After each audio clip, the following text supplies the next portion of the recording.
जय श्री कृष्णा दोस्तों आज की इस वीडियो से हम श्रीमद् भगवद गीता का प्रारंभ करने जा रहे हैं। इसमें कुल 18 अध्याय हैं और हम इसके प्रथम अध्याय से कुरुक्षेत्र के युद्ध स्थल में सैन्य निरीक्षण से शुरुआत करेंगे। तो चलिए शुरू करते हैं। दोस्तों, धृतराष्ट्र जो कि कौरवों के पिता हैं, जन्म से ही अंधे थे, लेकिन दुर्भाग्य यह था कि वह आध्यात्मिक दृष्टि से भी वंचित थे।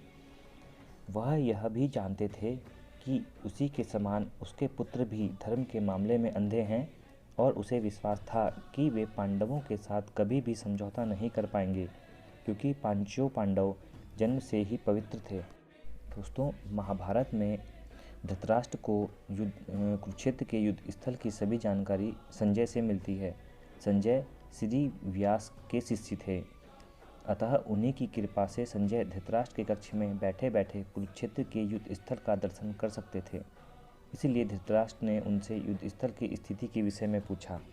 धृतराष्ट्र संजय से कहते हैं कि हे संजय, धर्मभूमि कुरुक्षेत्र में युद्ध की इच्छा से एकत्र हुए मेरे तथा पांडु के पुत्रों ने क्या किया। दोस्तों, संजय कहते हैं कि हे राजन, पांडु पुत्रों द्वारा सेना की चक्रव्यूह रचना देखकर राजा दुर्योधन अपने गुरु द्रोण के पास गए और उनसे यह शब्द कहे कि हे आचार्य, पांडुपुत्रों की विशाल सेना को देखें, जिसे आपके बुद्धिमान शिष्य द्रुपद के पुत्र ने इतने कौशल से व्यवस्थित किया है। यहाँ द्रुपद के पुत्र धृष्टद्युम्न हैं। दोस्तों, अर्जुन की पत्नी द्रौपदी के पिता राजा द्रुपद के साथ द्रोणाचार्य का कुछ राजनीतिक झगड़ा था। इस झगड़े के फलस्वरूप द्रुपद ने एक महान यज्ञ संपन्न किया, जिससे उसे एक ऐसा पुत्र प्राप्त होने का वरदान मिला जो द्रोणाचार्य का वध कर सके। द्रोणाचार्य इसे भली भांति जानते थे, किंतु जब द्रुपद का पुत्र धृष्टद्युम्न युद्ध शिक्षा के लिए उनको सौंपा गया तो द्रोणाचार्य को उसे अपने सारे सैनिक रहस्य प्रदान करने में कोई झिझक नहीं हुई। अतः धृष्टद्युम्न कुरुक्षेत्र की युद्ध भूमि में पांडवों का पक्ष ले रहे थे और उसने द्रोणाचार्य से जो कला सीखी थी उसी के आधार पर उसने यह व्यूह रचना की थी। दुर्योधन ने द्रोणाचार्य की इस दुर्बलता की ओर इंगित किया, जिससे वह युद्ध में सजग रहे और समझौता न करे।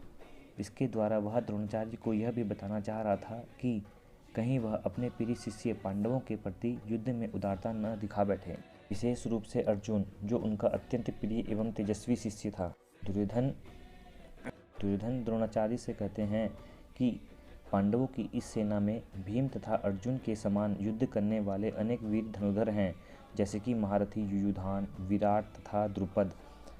इनके साथ ही धृष्टकेतु, चेकितान, काशीराज, पुरुजीत, कुंतीभोज आदि सभी शक्तिशाली योद्धा हैं। किंतु हे ब्राह्मण श्रेष्ठ, आपकी सूचना के लिए मैं अपनी सेना के उन नायकों के विषय में बताना चाहूँगा जो मेरी सेना को संचालित करने में विशेष रूप से निपुण हैं।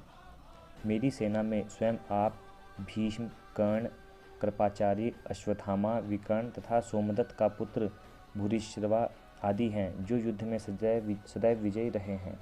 ऐसे अन्य अनेक वीर भी हैं जो मेरे लिए अपना जीवन त्याग करने के लिए उद्यत हैं। वे विविध प्रकार के हथियारों से सुसज्जित हैं और युद्ध विद्या में निपुण हैं।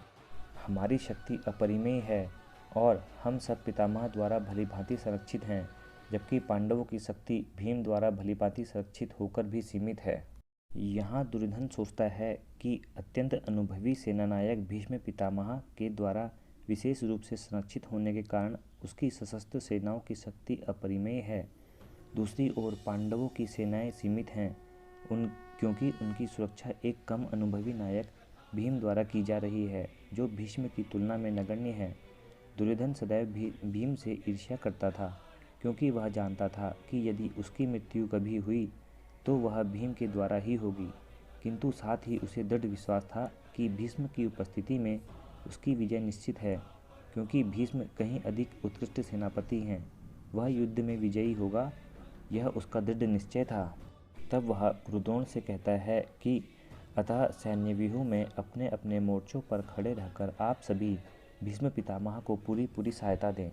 तब कुरुवंश के वयोवृद्ध परम प्रतापी एवं वृद्ध पितामह ने सिंह गर्जना की सी ध्वनि करने वाले अपने शंख को उच्च स्वर से बजाया, जिससे दुर्योधन को हर्ष हुआ और इसके पश्चात शंख, नगाड़े, बिगुल, तुरही तथा सींग सहसा एक साथ बज उठे।